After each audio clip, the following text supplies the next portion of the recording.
আমিও এটাই মনে করি কিছুটা, কারণ আমি এখানে রাশেদ অনেকগুলো কথা বললো যে এটা ডাবল স্ট্যান্ডার্ড বহন করে। যেমন ধরেন যে আমাদের নেতা যেটা বলছেন যে সরকার দৃশ্যমান কি করেছে আওয়ামী লীগের, যে এই যে তাদের জন্য নিষিদ্ধ করবে বা তারা রাজনীতি করতে পারবে না, তারা ইলেকশন করতে পারবে না, সেটার জন্য আপনি দেখেন যে সরিষার মধ্যে যদি ভূত থাকে আপনি যতই ভূত তাড়ানোর চেষ্টা করেন পারবেন। ওই যে সব উপদেষ্টা পরিষদ ওর মধ্যেই তো ম্যাক্সিমাম আওয়ামী লীগ আছে, অনেকগুলো আওয়ামী লীগ আছে। আপনি সচিব, এখন যারা সচিব আছে বা ডিসি আছে, যারা এসপি আছে, তারা আওয়ামী লীগের মদতপুষ্ট 100 জনে আপনার প্রায় 80 জন তাই। তো এই যে এদেরকে সামনে রেখে আপনি কিভাবে কি কাজ করবেন? এরপরে আপনার এনসিপি, মানে প্রশাসনের কথা বলছিলেন, প্রশাসন থেকে শুরু করে সব জায়গায় মানুষ বলে তো প্রশাসনে বেশিরভাগ বিএনপির লোকজন আছেন। আমি তো আপনাকে প্রমাণ সহ দিয়েই বলতে পারি, প্রমাণ দিয়ে আমার কাছে লিস্ট পর্যন্ত আছে যে এই সচিবরা কারা কারা কোনখানের কারা। ইতিমধ্যে তো একেবারে এনসিপির আহ্বায়ক তো অভিযোগই তুলেছেন যে নির্বাচন কমিশন আপনাদের লোক। একটা কথা বলি, শামসুল আলম নামে একজন আছেন আমাদের, যিনি কিনা দেশনেত্রী বেগম খালেদা জিয়া যখন প্রাইম মিনিস্টার ছিলেন তার এপিএস ছিলেন। তার দোষটা কি? সে একটা প্রধানমন্ত্রীর এপিএস ছিলেন। উনি এই এত বছর উনি পালানো ছিলেন, আমেরিকায় পালিয়েছিলেন গত সরকারের উশানলে। এখন আসছে ওনার আজকে চাকরির মেয়াদ শেষ, জয়েন করেছে টেবিল চেয়ার ছাড়া। তাকে ক্যাবিনেট সচিব দেওয়ার কথা, কারণ তার যে সে 82 ব্যাচ সেই সিরিয়ালে তাকে কেউ একটা টেবিল চেয়ার পর্যন্ত দেয় নাই।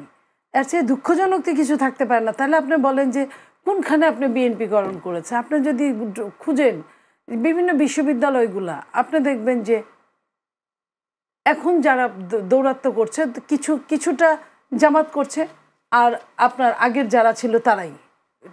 এবং আপনি যদি দেখেন যে প্রশাসন, ডিসি, এসপি, বিএনপির কোনো লোকজন নাই, আমি কোনো লোকজন এটা বলি নাই।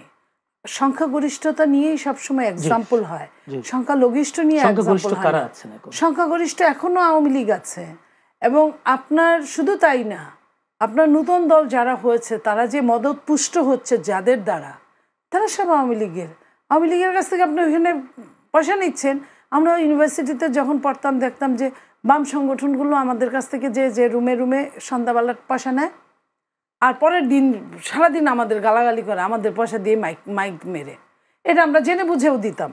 হ্যাঁ, তারা পত্রিকা লেখে, ব্যানগার্ড বাইর করে আমাদের পয়সা দিয়ে, আমাদেরই বাস দিয়ে। তো এখন যদি তারা এনসিপি যদি এই কাজগুলো করে বা আরও যারা আছে, আপনার কোথায় আওয়ামী লীগের সঙ্গে ভিতরে ভিতরে অনেকেরই আতাত হয়েছে, অনেকেই আতাত করে চলছে। এবং খুদ প্রশাসনের আপনার কি বলে উপদেষ্টা পরিষদের মধ্যে তারা একদম শক্তিশালীভাবে বসে আছে। তাহলে আপনি বিচার মানবেন তাল গাছটা আপনার, এটা তো হতে পারে না। আপনি কারে তাড়াবেন? আপনি তো নিজেই এদেরকে মদত দিচ্ছেন। আপনার কয়জন বড় বড় আওয়ামী লীগ অ্যারেস্ট হয়েছে? আপনি যে কথাটা রাশেদ আবার বললেন, রিফাইন্ড আওয়ামী লীগের যে সাবের চৌধুরী মান্নানদেরকে যে ছাড়া হয়েছে, সাবের চৌধুরী মান্নান সাহেব, ওনারা হতে পারে মান্নান সাহেবের বয়স হয়েছে, গোলাম আজমেরও তো বয়স হয়েছিল। যেই আপনি যে রায় দেন না কেন, যেই অপরাধী যেটাই হোক না কেন, বয়সের ভারে নুজ্জ যে মানুষটা, তার জন্য কিন্তু বিচার কিন্তু একটু সহানুভূতিশীল হয়। আপনার দেশনেত্রী বেগম খালেদা জিয়া, আমি ওটা বাদই দিলাম, তার বয়স এবং তার শারীরিক অসুস্থতা সব কিছু মিলে তার সাথে কি আচরণটা করেছে। অথচ আপনি কিনা রিমান্ড চলাকালীন অবস্থায়, যেখানে রিমান্ড দিল 6 দিনের, সেখানে রিমান্ড চলাকালীন অবস্থায় জামিন হয় কিভাবে সাবের হোসেন চৌধুরী? আমি তার শত্রু হিসেবে এই কথাটা বলছি না, এটা আমার রাইটস এটা বলার। তা ওইখানে আপনারা কেউ কিছু করতে পারলেন না, ওটা নিয়ে কোনো আন্দোলন করতে পারলেন না, আপনারা হুট করে বললেন আওয়ামী লীগ নিষিদ্ধ হবে। নিষিদ্ধ হওয়ার যে পন্থাগুলো সেগুলো তো আপনারা সব ছেড়ে দিচ্ছেন।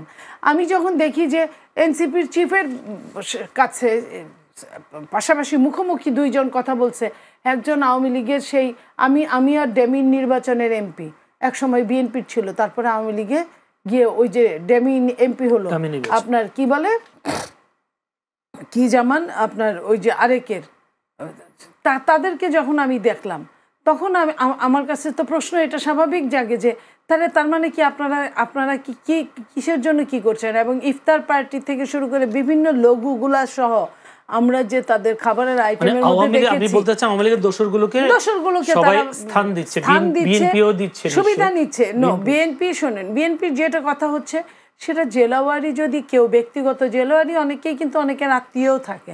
রাশেদ একটা দল করে, রাশেদের যে এলাকায় রাশেদের আত্মীয় বিএনপি করে না, আওয়ামী লীগ করে না, এরকম করে, সেটা হিসাব অন্যটা। সেটা যদি কেউ কারোর সঙ্গে নো কেউ যদি ব্যক্তিগত সম্পর্ক করে জানা সত্ত্বেও, সাথে সাথে কিন্তু বাংলাদেশ জাতীয়তাবাদী দল অ্যাকশন নিচ্ছে, বাট এটা হয়। কিন্তু আপনার সেন্ট্রাল ওয়াইজ যে এটা যে একজনের নিয়ে তাকে পাহারা দিচ্ছে, বিএনপিতে বোধহয় এরকম না। সেক্ষেত্রে আপা আরেকটা প্রশ্ন দিয়ে আমি শেষ করতে চাই আপনার কথাবার্তা, সেটা হলো রাশেদ ভাই বলেছিলেন যে জাতীয় সংলাপ যদি হয় আওয়ামী লীগ নিষিদ্ধের ব্যাপারে, সেখানে যাতে উনি বলছেন, দৃঢ়তার সাথে বলছেন যে আসলে সবাই একমত হবে না আওয়ামী লীগ নিষিদ্ধের ব্যাপারে জাতীয় সংলাপে। সেই জাতীয় সংলাপে কি আসলে বিএনপি যাবে কিনা, ঐকমত্য পোষণ করবে? এটা তো আসলে জাতীয় সংলাপের আহ্বান জানানোর পরে বলা যাবে। আমি তো এটা বিএনপি নীতি নির্ধারক মহলের একজন না, আমি মাঝারি শ্রেণীর একজন। এটা বিএনপির নীতি নির্ধারকরা বসবেন, তারপরে আলোচনা করে ঠিক করবেন যে তারা যাবেন কি যাবেন না, এবং গেলেও তাদের ডিসিশনটা কি হবে, যেটা সত্যি, যেটা ন্যায়, এটাই বিএনপি বলবে। বিএনপি আর বাইরে যাবে না। কারণ আমি আপনাকে এক্সাম্পল হিসেবে যদি দেখাই, যে এই কথাটা অনেকেই বলে যে রাষ্ট্রপতির ব্যাপারে বিএনপি যদি পক্ষে থাকতো তাহলে রাষ্ট্রপতি এতদিন উৎখাত হতো। শুধু যে কোনো কিছু উৎখাত করলেই তো হলো না, আপনার অভ্যুত্থান কিন্তু প্রতিদিন হয় না। অভ্যুত্থান যেটা হয়েছে 5 তারিখে হয়েছে, তারপরে 3 দিন কিন্তু সরকার ছিল না, দেশ কিন্তু চলেছে। তো সেইখানে বিএনপি সেই 3 দিনে অনেক কিছু হতে পারতো, হয় নাই।